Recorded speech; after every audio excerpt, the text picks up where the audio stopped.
Welcome back to the Girl of Gen Z podcast. Today I have an online video call episode with guest Connor Malbeuf.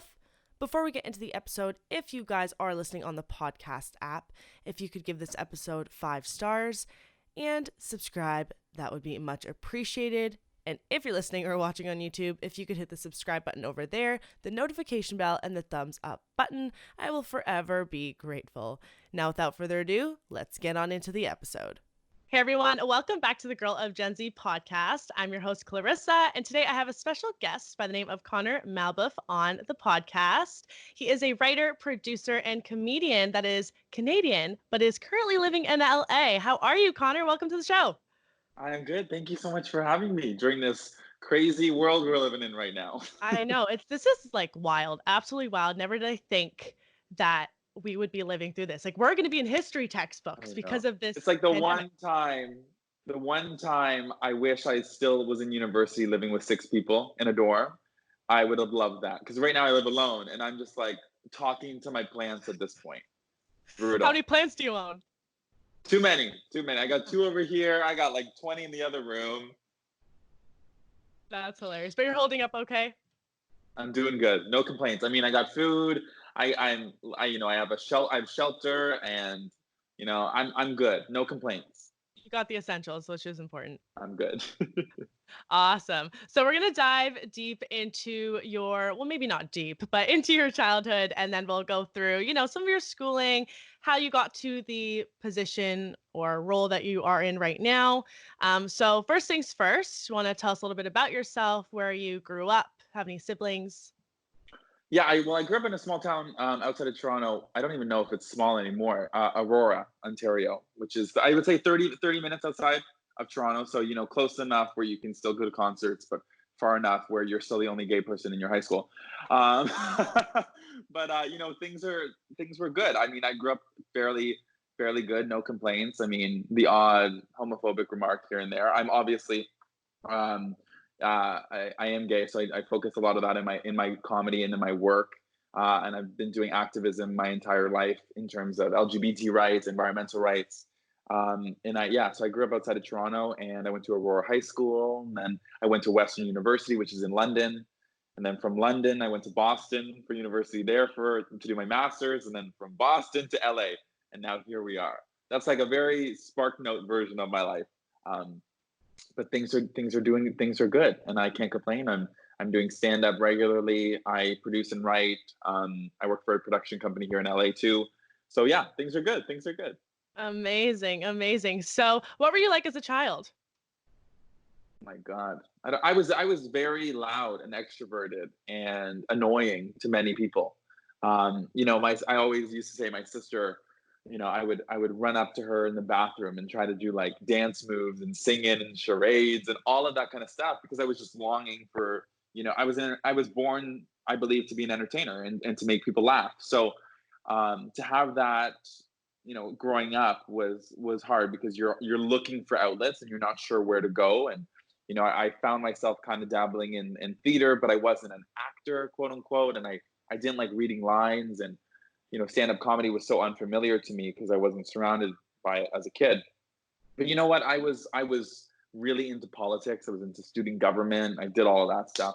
I was like the prom council president, which was like the best, because you could just basically put all the people that bullied you in the worst table in the corner by the bathroom.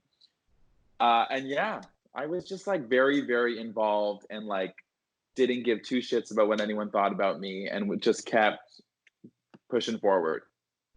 Good. That's so good to hear. Was your high school a Catholic school, public school? Was it a small school? It was like a normal size school. I would say like, a couple thousand people. I don't really know what a normal high school is. No, it was very public. I'm not religious in the slightest, and I've never really been surrounded by religion my entire life. So no, it was public, both genders, people of all walks of life. Yeah. Wow. And what was your deciding factor to go away to school, and how was that decision made? To go to Western? Yes. Well, I mean, I always wanted, if you're growing up in the suburbs of Toronto, it's kind of instilled in your brain that you have to go to university. And at that point, I never wanted to do stand-up comedy. I wanted to be like the next Ryan Seacrest, with a little more gumption. And I basically was like, well, I can either go to Western or Ryerson. I didn't get into Ryerson, so that'll do it. And then I was like, you know what? I'll go to Western. I did a collaborative program between Western University and Fanshawe College. So I got like the hands-on on radio talking, making people laugh, doing production. And then I did the theoretical side, which was like yawn fest at Western, which was just like a lot of writing, which wasn't my style, but the extracurriculars were amazing. But yeah, it was never like, I'm not going to university. It was always, I'm going to university, just which one. But I'm so glad I did. Were your parents, like, did they push you in any certain direction? Were they pretty strict with post-secondary education? Yeah, it was something we never really talked about, but I definitely knew that I needed to go to university. And I definitely knew that university, in their eyes, was seen as more prestigious than college. So that was something I just subconsciously knew that if I were to say go to like George Brown or Humber, they would see that as lesser than, which is not factual at all. But that was definitely something that we had the conversation about, and was like, you must, you kind of have to go to university to get an education, if this whole entertainment dream doesn't, work out. The funny thing is, I studied entertainment in university. So, all I was doing was studying to be the best of the best. So if it didn't work out, I didn't really have any other backup plan. And yeah. Did your parents go to university? They did. They fell in love in Guelph, at Guelph Oh, University. wow. Yes. And They both met there. They're like the epitome of the like university sweethearts. The jock meets the like quirky, geeky woman, and then they fall in love, and then their parents don't agree, and then they make babies. It's like the movies. Yeah, no kidding, right? So you mentioned you had a sister. Is she older or younger? She's older. She's like almost 30. I Okay, know. so There's did a she big go away to gap school? between us. Okay. Did she go away to school? Like, was that, did that influence you in any way when you were making your choices? Well, she was kind of like, she went to Ryerson for a bit, and that didn't work out. And then she went to OCAD and did a 4-year, Bachelor of Arts. She was an artist, so she was like into fine art. She did really well there. Some of her textile work got into Paris Fashion Week. Like, she was really, really doing well. So I always had this like idea of, well, she's doing art, she's doing really creative stuff, and she was always doing Cirque and Silks, which is like a circus act on top of that. So I was always surrounded subconsciously, whether I knew it or not, with this essence of performance and entertainment. And she definitely, I mean, by seeing that, it kind of clues into your mind that maybe, this is actually a viable thing to do. And seeing my parents support her made, well, they have to support me now. So. Yeah, for sure. Do you have any other siblings? No, it's just us. It's just us. Just you I mean, at two. times my sister is so older than me. I mean, she's like 7 years older. So at times she feels like my mom. Like, it just like, because we don't have that like, shoot the shit vibe that most siblings have, just because when I was in middle school, she was in high school. When I was in high school, she was in university. When I was in university, she was, with a boyfriend and owning a house. So it was just like we were in completely different points Stages, of our life.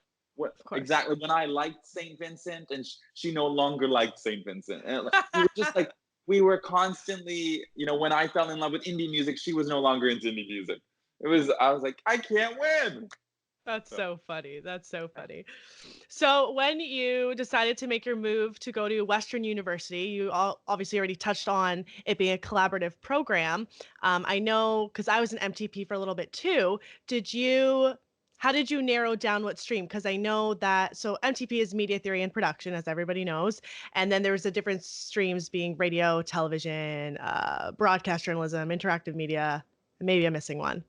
Yeah, there was like graphics, there was interactive media, radio, TV, and journalism. There were 4. Yeah. So what helped you narrow that down? Like, how did you know you wanted radio, not TV? You know what? What's funny is, well, the TV section was just way too Behind behind camera. the scenes editing, not my thing. So it came down to between journalism and radio. And I talked to everyone in the media theory production program that was in first year that was applying to second year. And I went around and I said, which one is each one doing individually? and my odds were better with radio. That was why. I Okay, so basically looked at it, it was like, I do not want to be in MIT for 4 years. Maybe journalism is my number one, but if I get radio, I'm still in the program. I have a spot in this program. I'd be happy with either or. So I'm going to apply for the one that I know I'm going to get. It was a strategic move over like me wanting radio over journalism. And picking between the two now, it was a good decision because I learned the production and I learned how to like use Adobe Audition, use Premiere, use all of that stuff. But also, if I wanted to still be on radio, laugh, talk, it was more improv. It was like comedy on the air, and that was a much more my style. Doing talk shows, whereas journalism was just like you're reading off of a script that the Associated Press wrote for you. Like that's not my thing. It never has been. So looking back on it, it was the right decision. But the decision was made solely because I could get into it. gotcha. Okay, so you applied for both? You were able to do so? No, I only applied for radio, but I Okay. looked at it and I was like, less people are applying for radio, and my grades in some of the classes were horrendous. So I was like, you know what? Let's throw it in the radio. At least I know I'll get in. How are your grades for like the most They part? were fine. Oh, I was so bad at poli sci. So bad. I was like getting 50s on every exam. I was like, I can't win.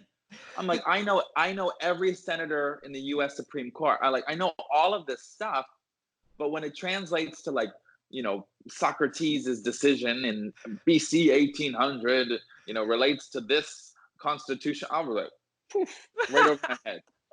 So there were some classes I took that I just like regret beyond belief, but my media classes I was doing well in. It was just all of the poli sci, and I took this awful earth science online class about planets, and I was so bad. So Was that in year one when you had to pick one of those sciencey courses? I think so. It was like mandatory. I was like, what do you mean? I didn't even take math in grade 10. Like now you're expecting me to know the like oxygen level on Saturn? Are you nuts? I want to interview Lizzo for a living. Why is this going to relate to anyway? Yeah, I agree with you on that a lot. I get having the like mandatory courses you have to take, but when it completely doesn't relate to your field and you'll never have to use that info again, yeah, I'm totally on board with that. Totally on board with that. Well, and then you find out later, you find out down the road in your university career when you meet with the counselors that you didn't even need to take the science if you got into MTP. So I was like, well, that was just a waste. I shouldn't be anyways. But yeah, That's crazy. the things they don't tell you. The things they don't tell you. um when I was deciding what school to go to when I was going away, the MTP program was my last offer I was waiting for because it was such a competitive program to get into compared to Yeah, there was MIT like because only it was a 40 joint. of us. Yes, yes. And I remember, so when I got in during first year, they take the MTP people to Fanshawe to do like a little tour of the place, and then they had the speakers talk about each program, and you were one of them that was on the Oh, stage. I don't know if you really? remember. Yeah. I don't. Oh, like in that kind of little amphitheater room, that Yes. little dark. Yes. Yes, yes, I So remember. I was I don't already. remember meeting you, but I remember that day. Yes, I didn't come up to you or anything, but I just remember you being on the stage talking about your program. So I was already having this back and forth decision of dropping out of Western and just pursuing the Fanshawe, the college portion. And when before I did, I was like, I kind of want to go to this tour, this everyone talks about their program and see what it's like. And as soon as I heard the passion in a lot of your voices of each stream, whether that was radio or television, I was like, this is where I want to be. I don't know why I'm at Western. I know you're getting the degree and the diploma, but like I can see myself here and succeeding here and developing my skills here. I can't see all that happening at Western. Yeah. Yeah, No, I so know. And that's a decision that a lot of people had to make. Like, is it worth? I'm excited. Yeah, you get the diploma, but you still have to do the years of writing these long essays about who and God knows what. But yeah, and I saw a lot of my really good friends, either drop out or stay in MIT or leave and go to Toronto. And yeah, it's tough. But you know what? the whole point of university is to figure out what you're good at, what works, what doesn't work, what you're bad at, what you love, what you hate. It's like getting a little it's like a charcuterie board of everything. You just kind of get to try everything and really pick what you're passionate about. Because if you're not, at the end of the day, if you're not passionate about what you're doing, it's not worth it. You know, you're not going to sit at a desk. You might. Some people love sitting at desks for not from 9 to 5, but some people hate it. Pick what you're passionate about, because everything else is not worth it. Yeah, yeah. No. You just cut out for a quick second. There we go. um, what was I going to say? Oh, I was going to ask, what was your living situation like with being between both schools? I found that a couple of the girls that were in my class, it was always a constant struggle with finding a house with their roommates, and the busing situation in the winter. They'd miss the bus and they wouldn't come late. Mm-hmm. Well, I was fortunate. I had a car, so I never had to. I was a janky ass car. Let me tell you, it wasn't anything fancy. I mean, the thing barely got out of the driveway when it snowed. Nonetheless, I had a car, and I was part of Western TV and all of the media outlets on Western's campus. I was much more a Western student who went to Fanshawe than a Fanshawe student who went to Western. So all of my friends, everyone I knew was at Western. So I stayed in that area, like literally right near the bridge, right near in London, right near the bridge. And I commuted, 15, 20 minutes. It's funny. Now I look back at it, I'm like, I would have taken that commute in a heart. I live in Los Angeles now, and I'm driving 30, 40 minutes to get, 2 miles. And you're going, come on. And I was complaining about driving 15 minutes while going 40. So you look back and you just laugh. But I lived right by the gates, and I loved it because I could walk to class. All my friends were in that area. My neighbor was my literally my best friend. So I was always walking over to their house, and there was kind of a street. There was a street where I lived, and all of them were the media students. So we were, it was a party. We drank on the roof and shot the shit. We were right near Brockdale. It was like the epitome of the university experience.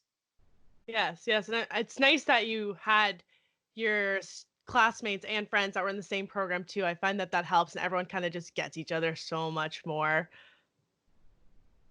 Yeah. So the next point I want to bring up is Western TV, because obviously you're a part of that for quite some time. So I want to ask what piqued your interest in joining the club and the role you kind of played throughout. Well, yeah, so I was a volunteer in first year because I didn't get a job as the first year reporter. And I was like devastated. I remember in my first as a freshman, I applied for like student council, Western TV. I applied for everything, and I didn't get anything. Like I didn't get anything.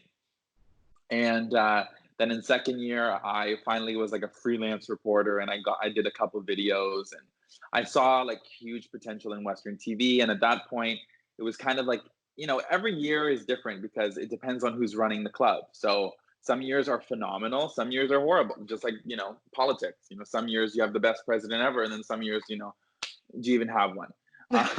And so yeah, so in second year, I was like, you know what? Maybe when I'm going into my third year, I'll apply for like the executive producer role, like maybe, which was unheard of for someone my age to apply for that role, because I hadn't even been part of the club for 2 years, and I was going to be going up against seniors, and going into my third year, I applied, and it was in a weird limbo period because the Gazette had just kind of accumulated Western TV as an asset, and I had the cool opportunity to lead that charge when I did get the job. So the Gazette took over Western TV. They hired me. The only reason I was hired was because it was the panel of the people hiring were three people that did not know any of the applicants. If I had applied and it was the same old recruitment process, the girl that was the shoe-in would have won, and she would have got it. But so basically, I got the position. I was thrilled beyond belief. I was excited to work with people, and then everyone quit because they found out it was me. Which I don't think many people know that. But How did you take that? I mean, it was hard. I took over Western TV. I'm all excited about this. We already have these strong leaders that are a part of it. Everyone wanted this girl to win, And then when I got it, my intentions were always good. I had never burned a bridge. I had never done anything wrong to these people. But at the end of the day, if a newbie comes out of nowhere and threatens their whatever, people get scared and people get pissed off. So everyone quit. I had to hire an entirely new editing team and an entirely new reporting team. But that was the best thing Western TV could have ever had, because it was young, fresh blood, very diverse, mostly women, people that were passionate, that weren't getting a voice on the original Western TV because of politics and nepotism and whatever it might be. So it was good. Like, everyone in my third year in that season was brand new and just was so excited to just like get on camera, get behind the camera, learn. And then I applied again in my fourth year, and I got it again. So that was exciting because now I can build upon what I'd done. And then we rebranded Western TV, and we became the number one, student video outlet in Canada, which was like, we were beating schools that have like top-notch journalism programs. So that was amazing, because I was like, wait, what? We're beating the people that are paying $7,000 to go to school. And and then we just kept building on the brand, and our subscribers kept growing, and our videos kept growing. And I had an amazing support team and amazing leadership and reporters, and that was that. And my Western University experience would be nothing without Western TV, and I wouldn't be in LA without it. That's crazy. So you had to reapply for the same position you had year 3 and year 4? Yeah, but I knew I was gonna. It was just like, you kind of had to still you still had to apply, even though Yeah. you were gonna get it. Got it. Got it. So what kind of responsibilities did you hold as holding such a high position? I feel like it's a lot of commitment on top of school. Yeah, no, it was like, Shannon, who was my assistant coordinator, we were working till like 10 p.m., 11 p.m. on campus every day. And I would get up hella early, like 6:30, to get to Fanshawe for my classes. Then I would come back at around dinner time, do my night classes, and then we'd be film. And I would sometimes go to Fanshawe, and then I would have to come back to Western, film a video, then go back to Fanshawe, and then go back to Western. Then I would have to go to the off. It was insane. I was working like 15, 16-hour days for 7 days a week. It was insane. And let me tell you, we were not getting paid much. But we loved it. We loved it. And, we were getting opportunities like that, like we were getting interviews that E.18 was getting, like some really top-notch celebs or opportunities. And we were doing everything from the research to the outreach to the everything from transcribing to reporter workshops to hiring to editing, everything, graphics, thumbnails. There is so much that goes into one video. It's beyond belief. Just to get the interview takes weeks, and then you have to prep the interview, research the interview, the questions, the editing, the promotion of these videos. There's a lot that goes into it. Right. So it's a good thing you had that car then, now that I'm hearing about you going back and forth, because I don't think the average student would be able to do that, but you had the means of transportation to have that flexibility. Yes, 100%. And I didn't. Without the car, it wouldn't work. Yeah. There's no way, unless you're going to pay for Ubers, which was an arm and a leg if you're going back and forth that many times a day. Yeah, and at that time, Uber had just come into London. Like, it wasn't a big thing. I sound so old, but it wasn't a big thing. Like, when I was in my fourth year, Ubers, you would take it to the bar. But in my first, second, even my third, we would take London yellow taxis to the bars. We'd have to call them up. We'd have to call them up and say, hey, can you pick us up at whatever, MedCit or wherever it was. That's so funny. I also didn't know that the positions at Western TV are paid positions. Is it all positions? No, just the producer position. So the executive producer, the assistant producer, and the editors, the people that actually edit the videos. The reporters get little stipends. So if your videos do really well and you're in a lot of them, and there's extra money lying around, we'll give like $50. You killed this video, good work, but not much. Okay. Sorry, so you cut out for the editors portion. The editors got paid as well, you said? Yeah, so the executive producers, the assistant producer, and the editors all got paid. And then the reporters got like a little stipend of $50 if their video Okay. exceeded a certain amount of views. Okay. Gotcha. Okay, well that makes sense then. Um, so what opportunity did that lead you leaving school? Because you said that you wouldn't be where you are now without it. Yeah, I mean, there's only so much essays on a resume gets you. I mean, Yeah. what are you gonna like? That doesn't mean anything. But if I can come out of it and say, you know what, I've interviewed everyone from the prime minister to little Yachty, and I know my shit. I've done 50 videos, garnered over 1 million views. I know how to edit, produce, write, whatever, blah blah blah blah blah. That is a billion times more valuable than I took celebrity culture, the class in fourth year. Like that means nothing to anyone. That's true. So I took all the stuff I learned. I knew I wanted to end up in the States. I knew I wanted to be in LA or New York. How was I going to get there? And a huge component to my Boston University application was all the prerequisite work and video work that I had submitted from Western TV.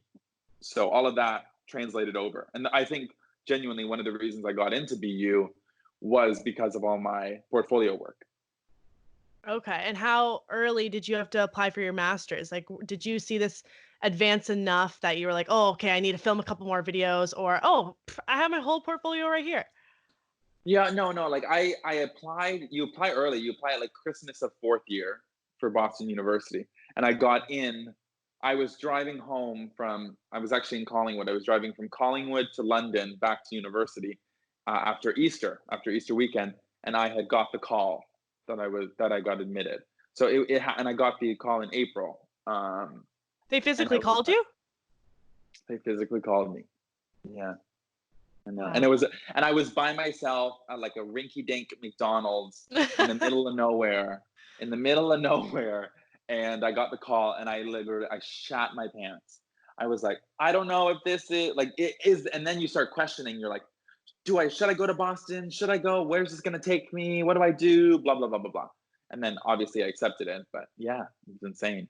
Well, what was your other option if you didn't go to Boston? Did you have backup? No, I was just gonna I was gonna go start working. I was gonna go in. I had a lot of connections at that time. I was working on the Amazing Race Canada in April, and things could have continued on. I could have worked on other show. I got a couple show offers for this. I actually got offered to work on the show called The Launch, which was a CTV show, and Yes. they reached out to me after working on Amazing Race, and then I couldn't do it because I was going to Boston. So there were opportunities there, but I was like, you know what? I can stay here, and there's only so much to grow in Toronto. There's only there's only one Ben Mulrooney. There's only one Ben Mulrooney. There's not many positions.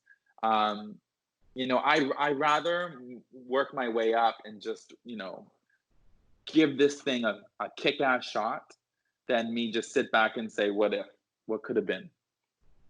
Right. What was the master's program called? It was called Media Business Ventures. So it was like a media science, and it was a master's in science. Don't ask me how it was a master's in science. I to date did not do one thing scientific, but the program got me a visa and it got me to where I am. So I am forever grateful. For sure. So I want to touch on your YouTube channel a little bit. So when Yeah. did you start your channel, and how did you find your genre, your niche audience? Oh, I mean, I'm finding my niche audience still to date. I don't know. I'm always evolving. I started my YouTube channel the summer I finished university because I was doing all these videos for these other outlets, and then I came out of them, and then I was like, well, shit, all these subscribers I helped earn are not even mine. So I was like, God damn it, I got to start all over. And I launched a YouTube channel, and I've always been very comfortable with improv and man on the street kind of interviews. So I really focused on doing a lot of those at the beginning. And then, fast forward to today, I'm doing a lot of parodies. So taking popular Netflix shows, Hulu shows, whatever it might be, and actually dressing up as the character, writing the material. Yeah, I mean, that's where I've gotten most of my success. is either parroting like, Shawn Mendes, or I just did a Love Is Blind parody, which did really, really well. So things like that. You jump on a trend. If you love the show and I love writing, and you're willing to write absurd, crazy things that make the perfect parody. So yeah, my niches and my genre is changing every day, and I post a lot of my stand-up clips there too.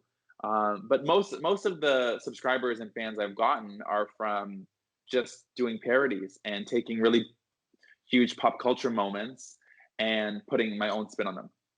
Did you start your YouTube channel after Western TV, or like in the middle of that? Correct. Like, how did you start? Yeah, okay, okay. And jumping back real quick, when you're at Western TV and you're recording things, like, didn't you go to Queens for one of the HOCO or St. Patty's or something? Did you have to get that stuff kind of approved by the school? Or were you like, okay, crew, we're going this weekend. Like, this is what's going on. Well, it's funny you say that. Like when we wanted to go to Queen's University, we were like, they have the craziest St. Patrick's Day. What's more perfect than going dressed up as Western students to their St. Patrick's Day? It's I looked at it, I was like, this is the perfect thing. It's, the two schools hate each other. It's competitive, it's fun, it's exciting. And I looked at it and I was like, you know what?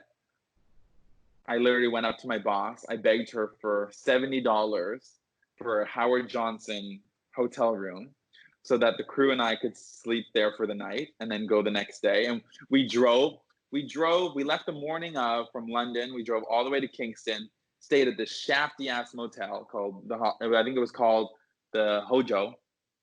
I slept on the floor because I wasn't gonna let I wasn't gonna let the reporters and the crew sleep on the bed and sleep on the ground, and me sleep on the bed. So I literally slept on the ground. It was two guys, myself and Connor, and this girl Rebecca, who's a reporter. And we pulled up to this motel with all this camera gear. They thought we were filming a porno. I swear to God.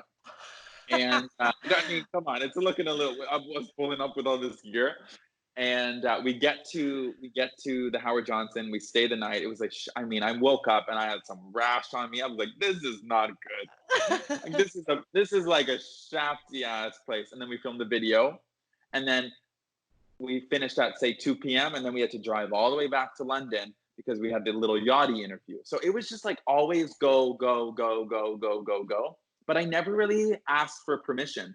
I was always kind of just like, we're doing this. Cool. They always had my editor always had to approve it. They had to take out things that were a little too crude or not good or whatever it might be. But for the most part, everything was just what we wanted to do. I hope you put at least a sheet on the ground when you slept on that motel room floor. I think we put a couple towels, but it's just, I was like, you don't want to take a ring light in that room. I don't even want to see what's on the walls there. I mean, but these are things that I'm going to remember for the rest of my life. When we were dirt poor, just wanting to make people laugh. And I was willing to sleep on a motel ground for it. Like, huge. I was insane. That's hilarious. That's hilarious. So are you still kind of keeping up with YouTube?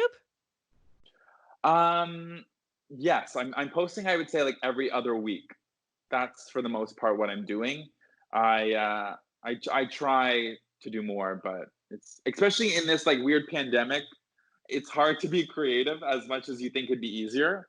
Like I keep thinking, oh my God, I want to be posting more content, and I have all these ideas brewing in my head, but it's also hard. Like I film my videos with like a couple of my best friends here in LA, and we do the makeup and we do the hair and the wigs. Some of the videos require a lot of work. So it's hard without like a big team. And part of it, the reason I do it is because it's fun and because I love doing it. It's not as fun just filming it, editing it all by yourself, and then releasing it and hoping it's funny. So I try to release at least once or twice a month, 3 times a month, or whatever it might be. Yeah, yeah. So getting on to, I guess, the topic of the comedy, when, or I guess, how did you start your stand-up? Like, how did you get into that? I got into, I was part of the stand-up club at Western University, and I did a couple shows at the Spoke when I was there. So in my college days, I did a couple shows. And then when I got to LA, I met this girl at a ramen restaurant, and she had hosted a show every month, and she said, "Do you want to do a set?" And I said, 100%. So, and then I did this. My first comedy show in LA was in this rinky-dink convenience store comedy club, like in the back alley in Hollywood, and I did 10 minutes there, and it was just the most exciting thing ever. Like, it was so much fun. I got to write all this new content. I hadn't done stand up in a while. I kind of forgot how much I loved it. And that really sparked me, like, hey, this was good and I liked it and people were really receptive to it. I think I'm good at this. So I took all of that, all those comedy shows I was doing, like at like small little dive bars in Hollywood, like with 50 people in the audience, like even smaller. And I was doing all these shows, and then it really hit off when um, last year I got offered to open for Nikki Glazer on tour, and that was like the biggest thing that The could ever. moment. That was like, what? Really? You said yes? Okay, sure, I'll do it. And when I met her at a party, and basically we hit it off, and I asked her, and she was very very nice and said, yeah, why not? You're in LA. This, all the shows were in the LA area, so it worked out perfectly. And I am so incredibly grateful for everything she's done for me. And I mean, I'm 23, and to say that I opened for like, a Netflix sized, insanely talented comedy icon is huge. And I will always remember that. That was like the moment when I was like, holy shit, this is real. And when I was doing these shows in front of like, 500 to 1,000 people, and they're laughing, I'm like, wait, this is what, me? I was like, this is great. This is really great. And I was like, I think I can do this. I think I can actually make stand-up comedy work. And then you think this moment is going to just, catapult you to like, I'm going to be on Jimmy Fallon next week. And then of course none of that stuff actually happens. And it's a constant grind. I came off of those shows, and then I did a couple shows here and there, but nothing really blew up after. I got a couple, nods from agents and managers and stuff, but it wasn't anything like this happened and now I'm going to be a star. It wasn't like that. But it gave me the first taste to, hey, this is what I'm supposed to do. That's insane. The amount of accomplishments you've had just within this last year and a half, like two, insane. Um, Congratulations on all of that. That's just like so Thank you. amazing to hear. Well, it doesn't feel as, you're always trying to one up yourself, and you're always trying to like, okay, cool. I did these shows with Nikki, and now, when do I get to do it again? Or when, and then I started my own comedy show called Stand the Fuck Up, which we do once a month, and you can bleep that out. And so I've just been trying to do as much as I can, and that's it. Yeah, yeah. So how did you meet the person at the ramen restaurant? The girl you said? Yeah, through a friend. Through a friend, Oh, okay. I met these two girls at a comedy show for Cola Scola, and I met these two girls. They were behind me. We hit it off, and then they invited me for ramen with their friend, and then I met their friend, and she's like, "You want to do a show?" And we did a show together, and that's exactly the moment I was like, "Oh, cool, I can do this." It's not that hard. It's really hard, but it's not that hard. That's crazy. That's crazy. So what's the process of writing a bit for you like, and how long does it take to write one? You know what? It's every joke, and every bit is completely different. I'll a lot of the time I'll write it with someone else, but I'll take the concept and I'll put it on a voice note. Mhm. So, for instance, if I pass something really funny, I'll voice note just like what I'm thinking about. Oh, blah blah blah blah blah blah blah. Like, this could be good, or and I'll actually write it and speak it in my phone as if the way I want the joke to be heard. And then I'll come back to it a week. I'll come back to the voice memo a week later, and if I still laugh, then I know it's good. If I don't, I delete it. But a lot of the time, I just write in the notes, like, I don't know, like for uh, you know a, what's a joke recently I just wrote? It was about I don't even know. But I'll just write like 4 points in my phone. Like it could be West Hollywood, bars, gay people, Shakira. And like I'll be able to pull apart the joke from my memory on what I think it could be. Because a lot of the time jokes hit you at like when you're driving, when you're in the shower, when you're wherever you are. The random And I just have moments. exactly random moments and I just pull up my phone and I write like jot point, and then I go back to it later and I write it in full sentence structure. So that's that. But it's different for each one. Like some jokes some of the jokes on my YouTube channel that I say and I get the most laughs are completely improvised. And then some of them are, took weeks and weeks to write. So it's tough. And then I'm very meticulous and, is that funny? Oh, can we change this word? Or what if I do this? Or what if I add that? So it's tough. There's not really a straight answer. Okay. And I guess with that answer, I guess you don't have an exact environment you need to be in. Like it's the random moments you said, like in the shower, driving, that you're just like, I gotta write this down now. Yeah, the jokes never come to me at like a time where you want them to. Like They pen and never come. paper. I'm like, why can't the joke come when I'm actually, at my desk when I want to write this? It always happens at a random time.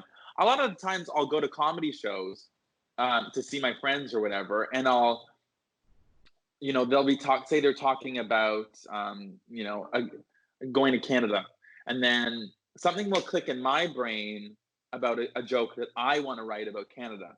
So sometimes just going to see other comedy shows gives you inspiration on jokes that you've had or experiences you've had that you forgot about, that you now want to write about. So a lot of the time, inspiration comes from just going to see other shows. Right. So do you have some, because you said if you come back to it a week later and it's not funny, you delete it. Is there some that you kind of leave and you're like, I still want to play with that. Like I like this, but it needs something else. And then you go to this comedy show and you're like, Yeah, there's tons of jokes where I've thought it's brilliant, and then I have to workshop it maybe 100 times, and a lot of the times I just throw them in the garbage because I'm like, oh, this sucks, or I test it out. A lot of the times I'll do a bunch of comedy shows at like little dive bars. Like a couple of my friends have these very small shows where you just test out your material, and if it sticks in a room, great. If it doesn't, I just usually toss it. But it's hard because each crowd is completely different. I have some of my jokes hit the best when it's like old middle-aged white Republican men. But then sometimes I'll do this joke about like Cher and Madonna in front of a gay crowd, and they're like, huh? And I'm like, what? This is for you. And but then I'll do it in front of like these old straight guys, and they're like, because they've never heard anything like it.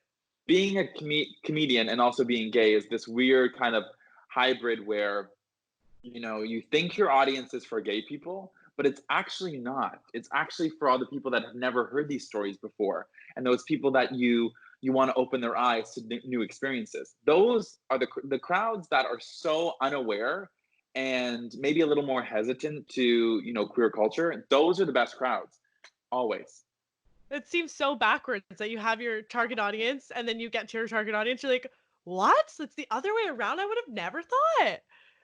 Well, like all of my parodies, all the Love is Blind parodies and the Tiger King parodies that I've done, they were all like, I go through my analytics on YouTube or just like the comments, like say, the Love is Blind, say out of the 500 comments that I got, I would say 98% were straight women.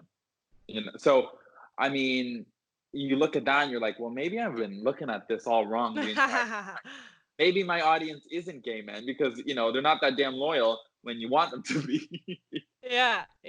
I feel like also because of your sexuality, you're able to play with so much more content. Like, do you feel like you have more creative juice than maybe someone who's not? That's a good question. I don't I would say it's a double-edged sword. It's really amazing at some points because I can talk about things and get a little more, raunchy or a little more Right. experimental with things, and people get really shocked about it. And I'm almost sometimes seeing it like I'll just talk about sex, for instance, and it'll be like, what? Like, it's like this shocking thing to a lot of people when, Dave Chappelle's been talking about his penis for 20, 30, 40 years. Why aren't we getting shocked about that? Michelle Wolf's been talking about her vagina for 10 years. We're not getting mad about that. But, gay men can't talk about sex without people going, interesting. And it's like, ugh. So I feel like I get away with a lot more in terms of things, and I get to be experimental. But a lot of the time it's very limiting because you're seen as that gay comic, or, oh, he's very funny for a gay guy. And it's like, no, I'm funny, period. I don't say you're a funny woman or you're funny for a woman. That's not how we do it. So Yeah. Yeah. So what was it like going from an audience of 50 to like going on tour and whatever, having 500 to 1,000? oh my God. It was the most incredible experience, but the most nerve-wracking thing ever. And I was the host of the show, so I would go out and do, 10 minutes, and then I would introduce each comic, Nikki's opener, and then Nikki. So it would be, I mean, you're literally, these are shows where there's a curtain. Like, I'm used to shows where the comedians run through the audience, and then it's small, so you see them come up. These were shows where there was like a backstage, and there were curtains, and then there was a man introducing me, and then I was like, where is he coming from? And then you're on stage all of a sudden, and you just see like 1,000 people, and you're like, holy shit. And you just have to kind of keep your cool and just know exactly your 5 points on what you're going to talk about. You're going to go from the Shawn Mendes joke to the Canadian joke to the, this blah, blah, blah, blah, blah. And you just have to play your cool and pretend you've been doing it for 10 years, even though I hadn't. And it was incredibly nerve-wracking, incredibly nerve-wracking. But like, when I came off stage, I was like, wow, I think I did pretty damn good. It was rewarding. And you also, the pressure was on because you're performing in front of these hotshot comedians, and if you suck, well, good luck getting a job or getting like a gig next time. So Right. there was a lot of pressure on me being like the best I could be, and but also just like having fun. Like, when I got up there, I just had fun. I looked at the crowd. My best strength is interacting with people in the crowd, looking into their eyes, kind of trying to read how they think, and then go off on their personal experience, because that's the best thing you can do. And be local about it. Like, if you're in Irvine, talk about that city, talk about that town, because everyone in that town wants to relate about and joke about their own city. So, it's just about having fun and doing the best you can do. Yeah, and it seems like you're personable just by doing that. Like if I was an audience member, like I would enjoy having a joke thrown at me or like I feel like a part of it in a sense. Yeah, it's always fun when someone like points you out and goes, "Oh, she's smiling," and then you're like, "Oh, who's this guy?" And then next thing you know, you're on a first date or whatever it might be, and then it just opens a whole can of worms that you never thought you were even going to get to. And if you're already comfortable with the crowd and the audience, then you can improvise and say things that I normally wouldn't even think about writing. And the improv on comedy shows is the best because it's the stuff that's the most natural and the stuff people want to hear, and it just comes out so naturally. Right. Have you ever like froze on stage? There was a time when I on one of the shows with Nikki, and it's funny, no one noticed, when I completely forgot my next joke, and I said a joke that was just so bad. I thought, in my opinion, that I hadn't done in like a year, and I said that instead. And I was like, as I was saying it, I was like, this is not funny, and I came off stage and I was like, oh God, that was not good. And they're like, what do you mean? I didn't. And I was like, never mind, forget it. No I one just like pretended. noticed. No one noticed. Did they That's the laugh thing. Like, though? no one knows your set but you. Yeah. Yeah. It's not like they have a program that has all the jokes written out. Yeah. Like, Connor will go from talking about Shawn Mendes to Big Dick Thursday. Like, no one, it doesn't go like that. Right. But Right? did the audience laugh? Yes, they did. Yes, they did. Okay, that's And I good. mean, That's it's a crowd of 1,000 people. If 5% of them laugh, that's still more people that are laughing than in these little dive bars I'm doing. So yeah, it was a lot of fun. It was a lot of fun. And what's your rehearsals like for that? Like, so I guess once the smaller shows versus the bigger ones that you were on, did you have like sound checks and stuff? And then also your rehearsal like the night before and stuff. Like, do you do it in front of a mirror to watch your facial expressions? I never do it in front of the mirror, and I voice memo it, and I'll typically call. I have like a couple of best friends that I'll call, and I'll run it by them first, and I'll basically be on the phone with them, just running them from start to finish of the set. That's how I do it. I call my best friend. I say, count me in. They'll go 3, 2, 1, and then I'll go, hey, it's Connor Malbeuf, blah blah blah blah blah, and then I'll do the entire set from them start to finish, and then they'll give me pointers. I don't do it in front of the mirror, um, just because it's going to be completely different when I do it on stage. I'm a very animated person, so I'm always moving. Um, yeah, and there's never sound checks. I've never done a sound check for a show, weirdly enough. Oh, interesting. So, if you were to recommend three comedians that you personally like resonate with or find very, very funny, who would you recommend? Dead or alive, Uh, or both. Like, both, do or whatever. just Do both. whatever. My top three comedians are gonna be Joan Rivers. I loved Michelle Wolf's new stand-up special, so I'm gonna pick Michelle Wolf. And I love, love, love Chelsea Handler. So there's three, and they're all women. There you go. That's crazy. So the next topic that I want to get on is, I guess, your LA experience. So, what was your reason for moving out to Los Angeles? Obviously, you said school. You touched on that a little bit, but take us through what the process was like. Did you know anyone when you got out there? Was it like a complete fresh start?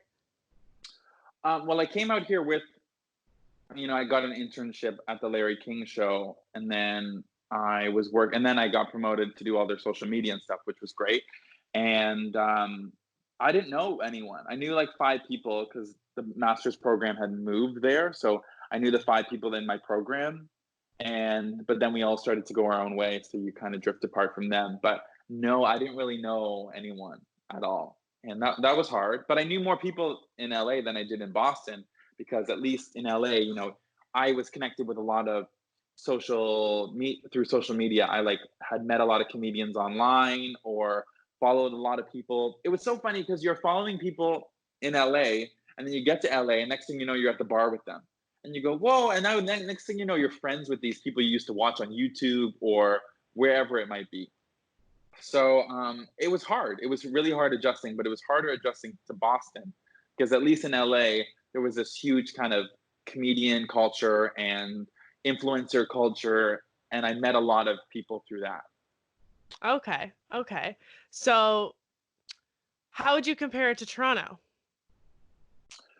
Well, I never really fully lived in Toronto. I lived in Aurora, and then I went from Aurora to London, London to Collingwood, back and forth, and all that. But the comedy scene here is just incredibly big. There's lots. There's shows, like there's 10 shows a night. There's always something going on. The biggest comedians in the world are always performing. Like you can pull up any night. You can see Joe Rogan like basically every night if you want. I mean, it's basically like having comedian residencies in Vegas, like, but having them all the time. Toronto is great and all my friends, some of my family and a lot of my best friends are in Toronto still, and I love them dearly. But for what I want to do, I have to kind of be here. I always say, wanting to be an entertainer, and you have to go to LA. It's like trying to become a farmer in Alaska. You just can't really do it. You know what Right. I mean? Like it doesn't, you can't, it's hard. I mean, a lot of people have proved that theory wrong. But a lot of those people are already more established. Like when I'm more established, I would love to be able to go back to Toronto, live there for half the year, and then go back and forth. But right now, I have to be here because every opportunity, casting, scripts, writing, producing, everything is done in the city. So it's really, especially when I want to do late night. So everything's here or in New York. Right. Right. What is the most difficult part about being in LA? Would you say it's furthest from your family and friends? Yeah, I mean, now that we're in this like weird social isolation quarantine, it's making me realize that like wait, maybe these relationships are actually important, and maybe having family and friends nearby is really important. So being alone is definitely the hardest part. And I have some really good friends in LA, but nothing like the friends I've known for 10 years, 8 years, 6 years. So I would say that is 100% the hardest part. And I'm in a very, very cutthroat, competitive business, and name and not only being in comedy, but being a gay person in comedy. And I hate trying to use that as like it's hard for me, but it is. Like, try naming three gay stand-up comedians that aren't women. It'll take you a long time. So no, I mean, I asked some of my gay friends. I'm like, name three stand-up gay comedians, and they're like, Ellen. I'm like, she's like, no. I mean, there's a lot of lesbian comedians, and good on them. But for some reason, we haven't embraced gay comedians yet, and so it's tough. I'm in a cutthroat business, and it's very critical, and you constantly get shit on all day, every day, and of course, it's hard to be in a place where your family and friends aren't there. So it is hard. It is hard. And I guess the opposite to that question, then, what would be the easiest part about being there? Oh, I wouldn't have gone on the Nikki Glaser shows if I wasn't in LA. I wouldn't have gone to the Emmys and worked on the Emmys if I wasn't in LA. I wouldn't have worked on the Disney lot if I wasn't living in LA. I wouldn't have, have the job I have if I wasn't in LA. You know, all of the opportunities I've had that have benefited my career are because I'm in this city. You can't, you can't get these opportunities through being in somewhere else. You have to be here to get the opportunities. So that's why it is so easy to just make connections, make friends, and make opportunities when you're actually in Los Angeles. That's probably the easiest part. Right, right.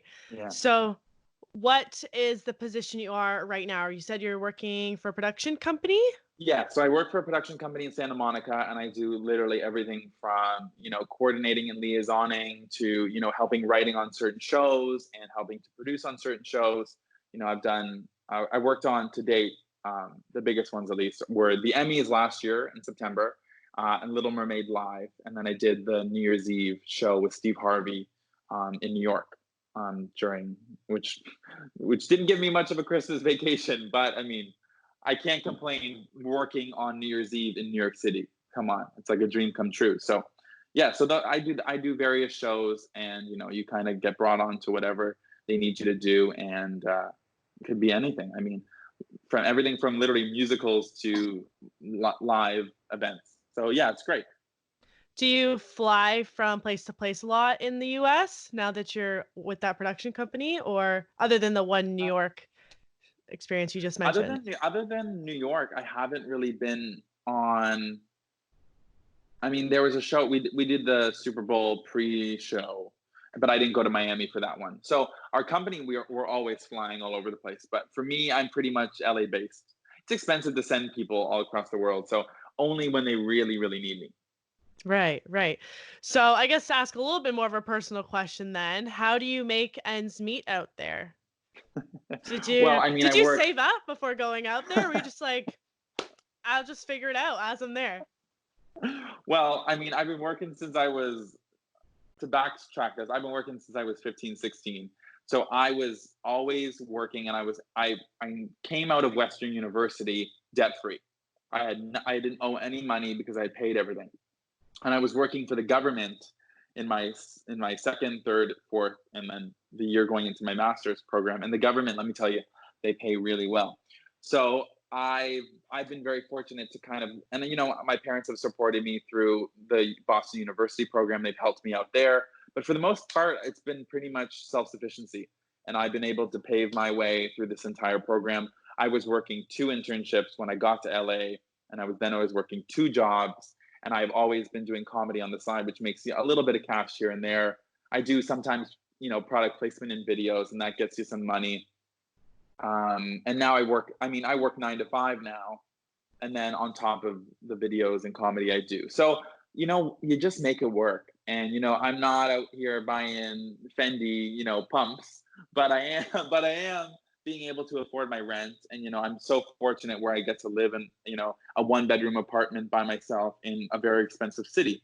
So I'm very, very grateful, but it's hard. It's like, you know, it's hard, but it's also it was like a strategic decision that I didn't know I was subconsciously doing since I was 16. I was always working, I was always saving. I always knew I was going to go to the US, and how was I going to afford it? I got a couple scholarships at Boston. So I just you make ends meet and you figure it out, and yeah, it's hard. There's not really an answer. Okay. And I guess after Boston, so did you have an internship when you were at Western and Fanshawe in your fourth year, and then again when you were in Boston? Um, so I didn't have any internships in Boston, but Okay. I got an internship at the Larry King Show when I landed in LA. So I was doing LA, and I was just a generic production and research intern. And then that turned into a job when I finished doing all of his social media, all of his tweets. So I was literally tweeting as like an 85-year-old man for a living. And it was very, very fun. And like, I got to be very like young and current, and tweet out to the Jonas Brothers happy birthday and do things that like an 85-year-old man would never normally do, just to try to keep him current. And then I left that job to go to this new production company that's just a little more flexible. Gotcha. So did So you his show already ended. So say that again? Sorry.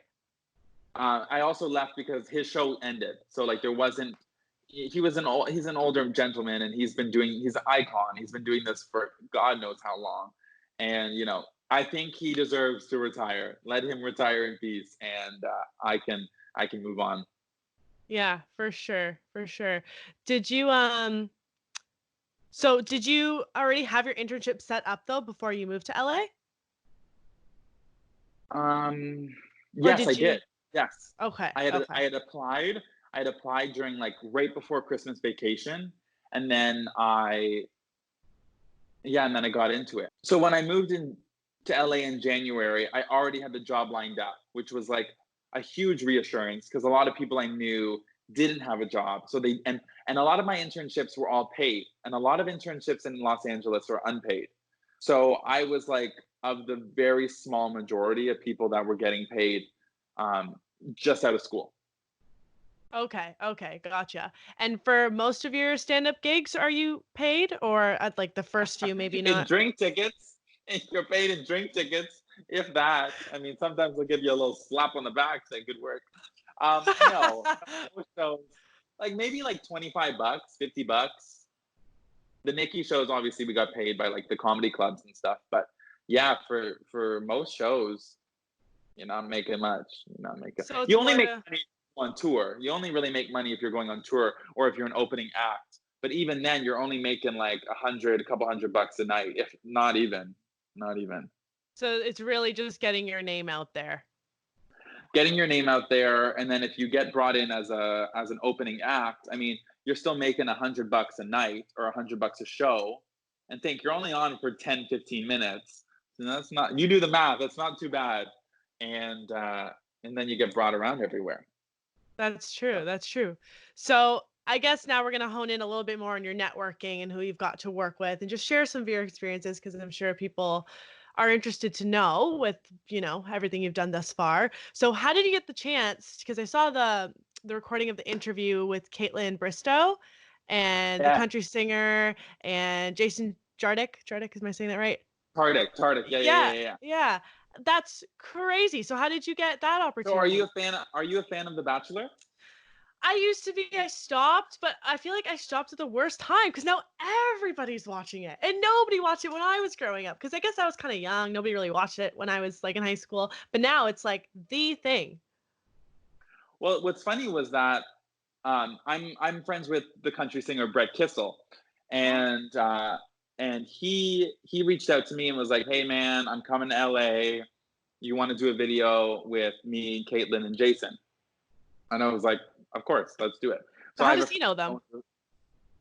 they are like best friends because they were in. He got Jason and Caitlin to do his music video, so Oh, okay. they're very good friends. Makes sense. And I had never seen The Bachelor until I knew I was doing that interview.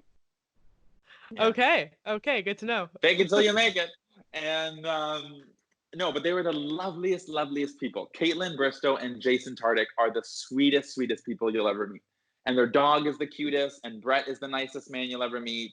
And they're sensitive and warm, and I got them drunk on television, and it was great. We had a ball. It was so much fun. And where was the recording taking place? We did it downtown LA, and it was in like some like warehouse studio. I texted my friend Maxwell, who's a photographer here in LA, and I was like, I need your help. I need a studio by tomorrow. Also, Brett gave me like a day's notice. So I texted my friend Maxwell, and I was like, hey, do you have anyone, you know? And he's like, yeah, use this studio, give me $50, whatever it was.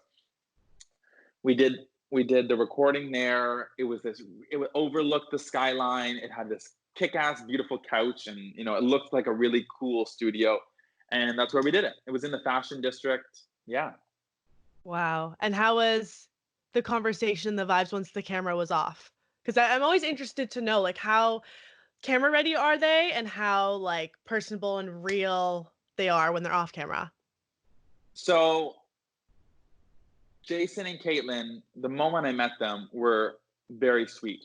I met them, like, I came down to the lobby and got them with their dog, and I think the interview showed them exactly who they were, and I'm not just saying that. And I think it helped because the manager and the publicist were actually locked out of the room. So when we closed the door and started the interview, we didn't realize that door locked and they couldn't come back in. So they were like knocking on the door the entire time, being like, let us in. And we were already started the interview, so they couldn't. So their guard was completely down. They were personable, they were lighthearted, they were kind of raunchy. And Caitlin, you know, Caitlin says whatever comes to her mind anyways. So it was so much fun to just, I mean, like when the cameras turned off, you know, we were taking Instagram selfies and we were talking about life and the dogs in LA and Nashville. It was like the cameras were still on. But that's kind of what my whole mentality on reporting is. Like I wanted to do reporting because I was watching these E.18 interviews. I was watching Entertainment Tonight, and I was like, these are bad. Genuinely. I was like, these are so, what are you wearing? Oh, no one cares. Like shut up. You know what I mean? Like let's talk. You know, what's real in your life? What sucks? What works? You know, all of the stuff that people are really thinking about. And you know, interviewers now are everyone can be an interviewer. And you know, it's kind of like citizen journalism. Everyone has a phone, everyone has a video, everyone has a camera. So find a way to make your videos niche. And with that interview in particular, we just had fun and we just talked. And there was no direction that the interview needed to go. It was like, okay, this is the start, but there's no end. So let's just, the interview was 40 minutes long and it got cut down to 15. So that just shows you, like, there was a lot of stuff that didn't get put in just based on time. Did you edit it yourself? I did. I mean, I had my friend Edward. Edward shot it, and he also helped me edit it because it was a pain in the ass. There were 2 camera angles, and it was kind of a nightmare. But you know, it was a lot of fun. It was a lot of fun. And did you use your gear, like your camera, or did the studio already come with stuff? How did that go? No, so my friend Edward, I basically texted him, and this had all happened within 24 hours. I texted him and was like, hey, can you help me get this all stuff sorted out? He brought all of his camera equipment, and I basically told him, I'm like, I don't even have money to pay. Like, I'm not getting paid. No one's getting paid. This could be good for your portfolio. Can you help me out? And he's a great guy, and he helped me out. That's awesome. I love when people help each other out, and it just I know. People are just rare. good people. Yes, I know. And they're just genuine. It's like not even like I scratch my back, you scratch yours. Like you genuinely want to help. And of course, for a portfolio, I mean, who would say no to that? Everyone's trying to make it. I know. I know. We're all just trying to figure this thing out.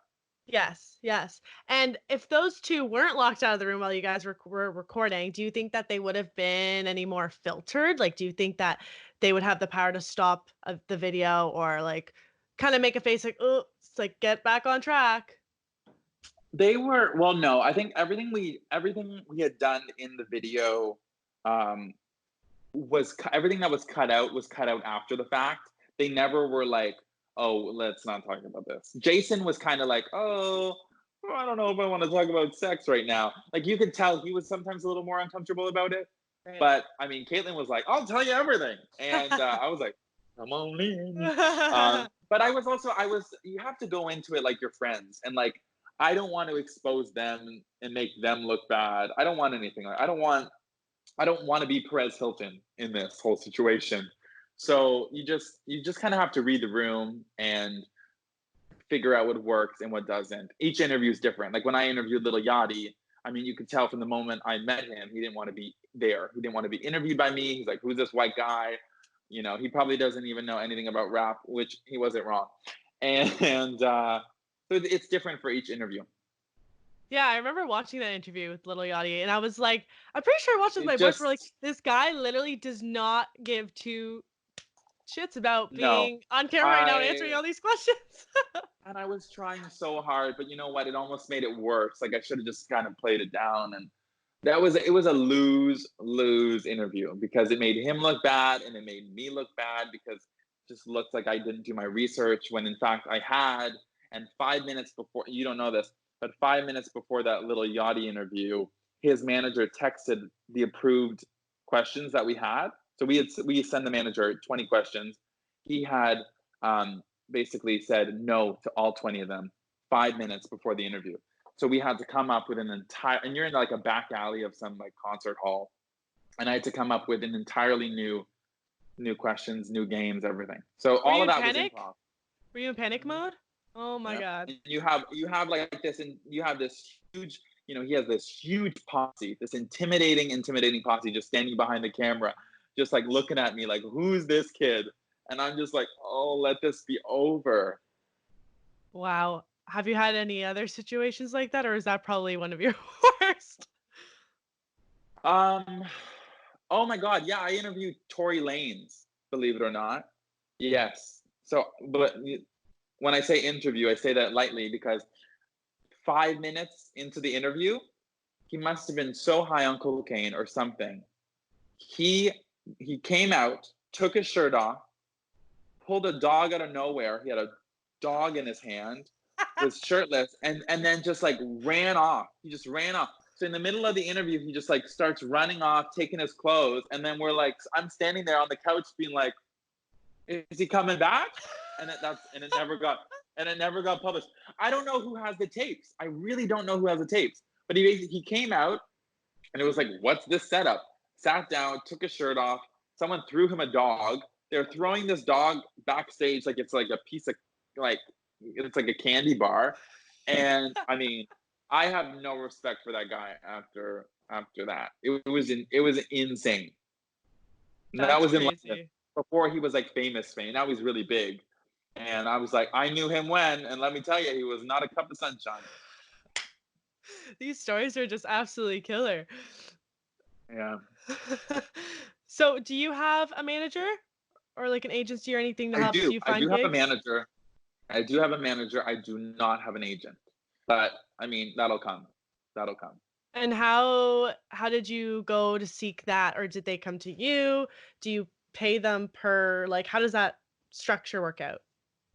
I met my manager just through a friend. Like we were working on something together, and then they connected me, and we hit it off. And she's the best person in the world, and she's more of like I would say a mentor first, and then a manager second. And it's not really like because I'm so early in my career and I'm not making a huge amount of money. I think people need to know the difference between a manager and an agent. An agent's taking like a percentage per gig. And that's how the agents make money. So if I was making 500 per show, they would take 30% of that or whatever, 10% or whatever it might be. But the manager, it's kind of like your long-term companion. It's like someone who believes in your longevity and believes in you as an artist. And you know, my manager is someone who I highly respect and respects me, and she's busy with other clients that are much more important than me. So I'm kind of there as, you know, she believes in me, I have her support, she has my support, and she helps me out whenever I need. But it's not like, yeah, she's not really taking any money from me because I'm not at that point in my career yet. Um, and yeah, that's that. That's that.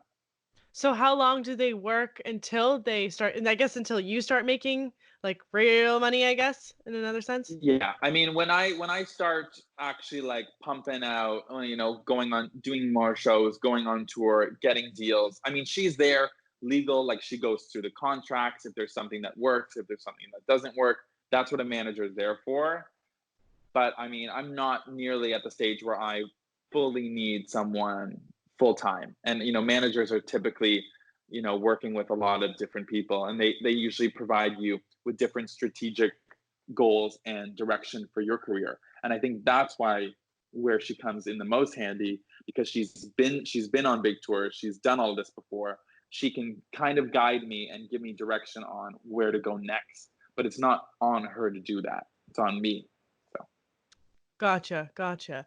So, I guess my next question is, how did you get the opportunity? Well, you kind of already said this, but working with Nikki, how did that experience as a whole go? Like, did you tour from city to city, or did you just stay in LA for a one show of hers? Like, how did that go? yeah, so no, it was 6 or 7 shows, all in the LA area. So we drove from LA to where Orange County, Laguna, all it's in around that area. Irvine was the area it was called, and it was cool. We were driving in a car, like just like a regular car. Us four. It was myself, Andrew Collins, who's another comedian who is like Nikki's best friend and consistently opens for her, and Carlisle Forrester, who's another comedian who's on Nikki's podcast on Sirius. So all four of us were in the car every day. We were doing 2 shows a night. So we were doing a 7 p.m. show and a 9 p.m. show. So we were with each other for long periods of time, and it was one green room, and we were just having a ball. It was a lot of fun. It was a lot of fun. That sounds so fun. Like when your passion gets to mesh with someone else's passion, you guys are all in the same ballpark and you're just playing the same game. Like, love hearing those stories. Yeah, I have nothing but good things to say about every single one of them. I mean, it's hard because I was so young and still am young and still starting out in my career, and being in sitting in the room with established comedians is very nerve-wracking. And it's hard to kind of find a balance of, if I'm fully myself, is it too much? How to pull back? How to, if I want to be if we are going to be friends, I have to be myself, but it's a really weird balance of those two things. Right, right. So are you on a work visa then, being I, out in LA? yeah, I'm on a 3-year visa, that I got from my master's program, and that I can renew each year. So Okay. Okay. Well, how was that process thank like God. getting it? Well, because I did my master's here and I did schooling in the U.S., you kind It of made it get it easier? automatically. Oh, wow. I Okay. got So it you like really that. Yeah, you have to pay like $400 to apply, and then you get it.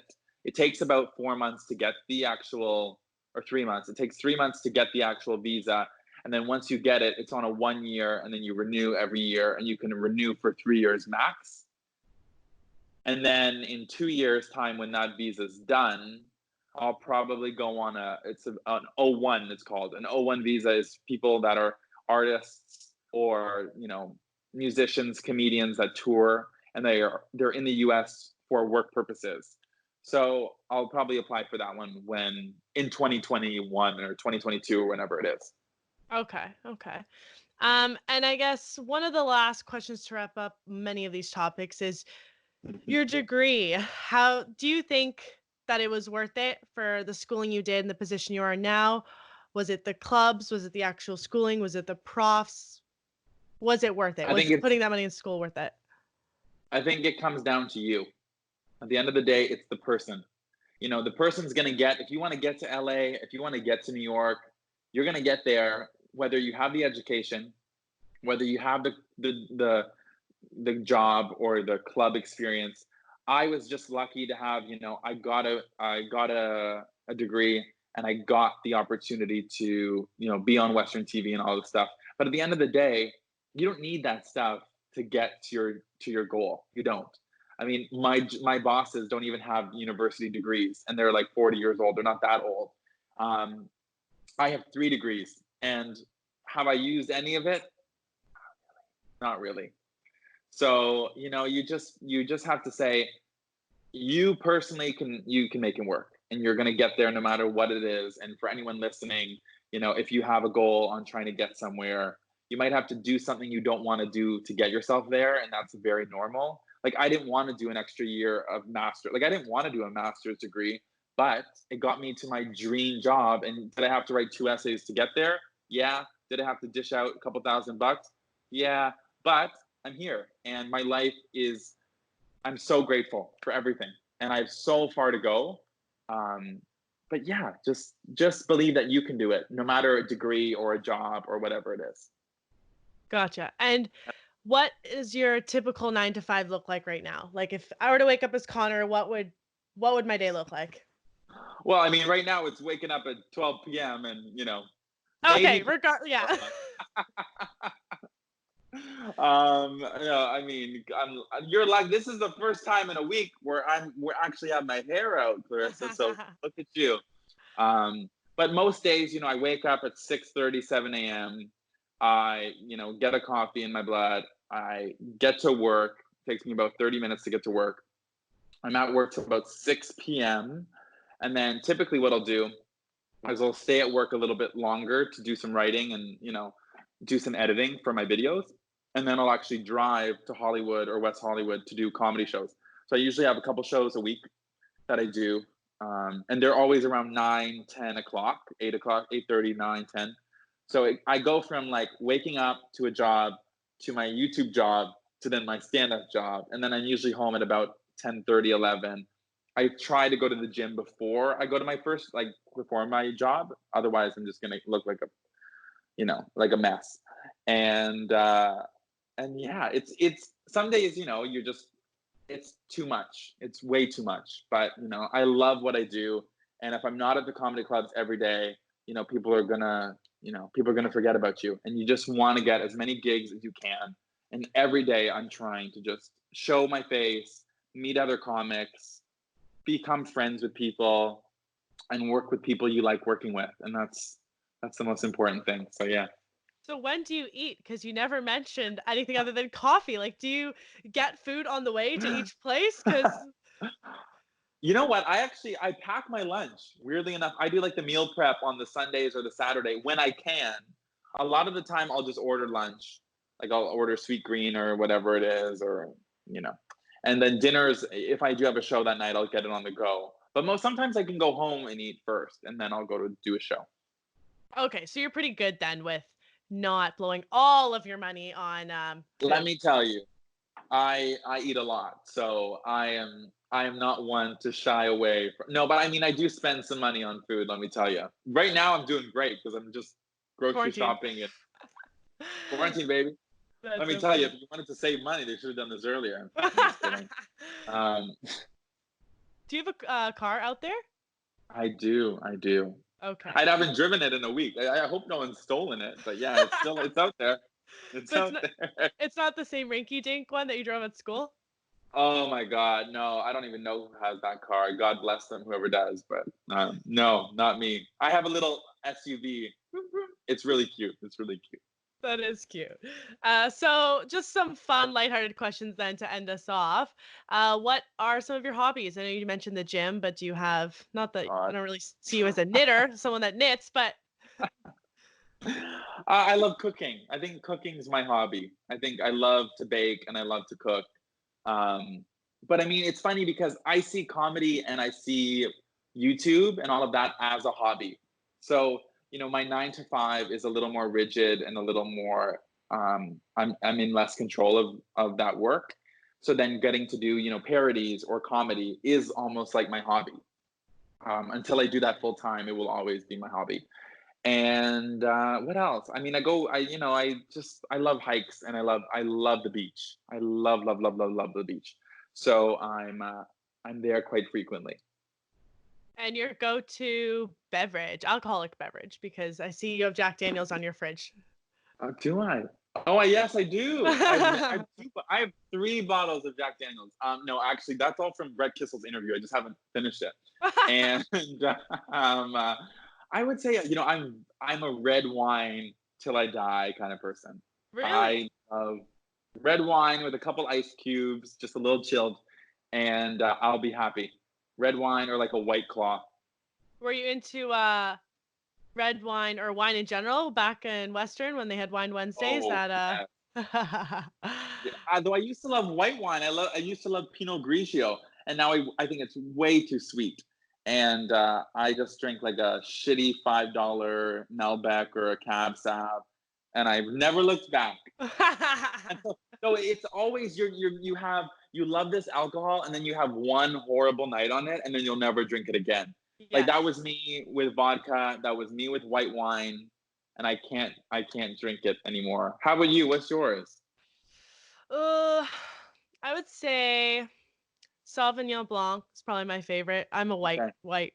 Every time I the try white red, girl. I'm just yeah. Every time I try red, I'm like, today is gonna be the day. I'm gonna like red today, and then I'm always like, no. Why do I think that my taste buds are gonna change in 2 months? Like, maybe one day. Maybe I want to like red wine because I feel like a lot of older people I'm around for like holidays always have red as opposed to white, and you don't want to ask for white when everyone's drinking red. I know. You don't want to be that person that opens the bottle when the bottle's not open. I know Yeah, what you're saying. exactly, exactly. Yeah. It almost feels like disrespectful that you're not drinking like what the table is Also, are you drinking. Italian? A Croatian and a little bit Polish, Croatian. but I Okay. mean, yeah, European. Red wine must be in your blood somewhere. Yeah, like most like I my think. my family would drink red in any occasion, Yeah. not white, never You'll white. get there. You'll get there. You'll get there. I hope. I hope. So the last question I usually end off these interviews with is, are you happy with the path that you're taking now? Is there any advice you would give to maybe someone else that wants to follow a similar path to you as a creative in the industry? Whew. That's a loaded question. I know. I would say I am very happy. I'm happy with where I am. I'm happy with where I'm going. Um, it's going to be a long, long journey ahead, which makes me. I already have wrinkles thinking about it. But yeah, it's life is good. I have a great apartment. I have good friends. I have good family, and every year, every month, you just try to one up yourself and just try to beat yourself. Don't put too much pressure on yourself. I'm really bad, and my best advice to someone is, don't pressure yourself too much to get the video done as soon as you can, or you have to get there by this week, or by Friday I need to have 1,000 subscribers, or whatever it might be. That pressure is insanely hard on your creativity, and it's going to give that the pressure is no good. And when you're in competition with yourself and with other people, it's really hard. And just take yourself and do what you love, and it will work itself out. And stay consistent. And my manager always, always, always tells me that you know you have to kind of be like a racehorse. You have to have blinders up. You can't be looking left. You can't be looking right, only straight ahead. Because the moment you look right or left, you eat shit and you just fall. So you just have to stay focused on yourself, do what makes you happy, and time will tell. It'll be fine. Amazing, amazing. Well, do you want to plug your social media links for everyone? Ooh, yeah. If you are listening or watching this, I apologize for my stubble. It's very gross. But you can follow me at Connor Malbeuf. It's spelled Connor. Last name is Malbeuf. I would like to think I'm related to Shia LaBeouf in some capacity, but I am sadly not. And yeah, check out my YouTube. And if I ever have a comedy show in your area, you can check it out at connormalbeuf.com. Amazing, amazing. Well, thank you so much for being on today's episode. I really appreciate you taking the time out of your day and sharing your story with everyone on the platforms. If you guys could give this episode 5 stars, that would be greatly appreciated. There will be timestamps in the episode show notes and the summary of the episode, so you can kind of follow along with where your interests lie with Connor's story. And yeah, thank you so much. Okay, Thanks for great. having me. Thank you all so much for listening. I hope you took something away from this episode with Connor. What I definitely took away from it was to dream big and take the leap, especially when it comes to your passion. It may not necessarily be to pick up and move to Los Angeles, but to find a way to pursue what you love. Don't forget to check out the episode notes to find the timestamps and the episode summary for all social media links. Thanks again, and I'll see you guys all in my next episode.